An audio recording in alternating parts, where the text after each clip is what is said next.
Alors, je suis en compagnie du docteur Corinne Gohar-Rousseau, qui est la directrice scientifique de EpiMAD, comme tout le monde le sait.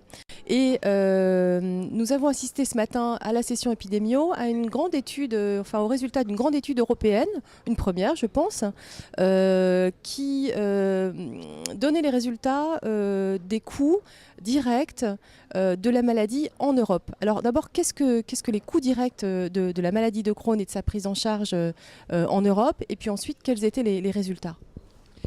Oui, donc c'est une étude très intéressante qui est issue de la Task Force d'épidémiologie de ECHO, donc qui s'appelle EPICOM, donc qui regroupe 20 pays, donc à la fois de l'Ouest et de l'Est européen, 30 centres.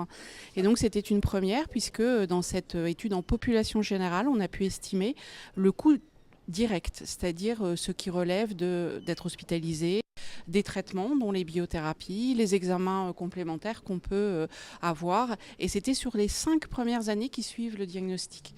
Donc voilà, c'est très intéressant. Il y a un message important qui est que c'est au cours de la première année que le coût est maximum, avec une estimation autour de 5 000 euros en Europe de l'Ouest, alors que c'est autour de 3 000 en Europe de l'Est. 5 000 euros par an et par patient.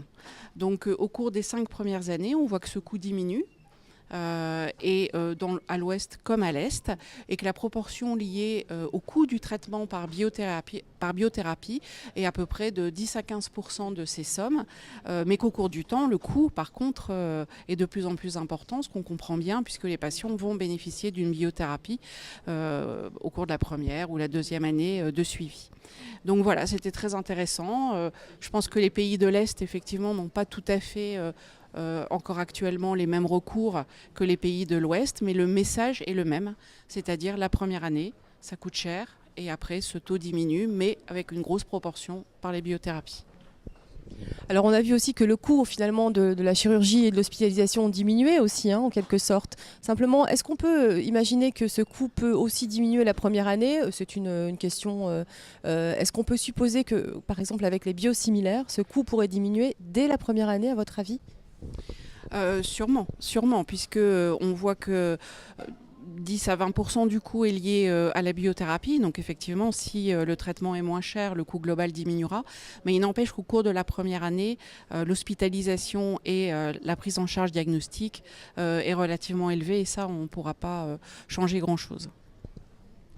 Merci beaucoup, Corinne. De rien.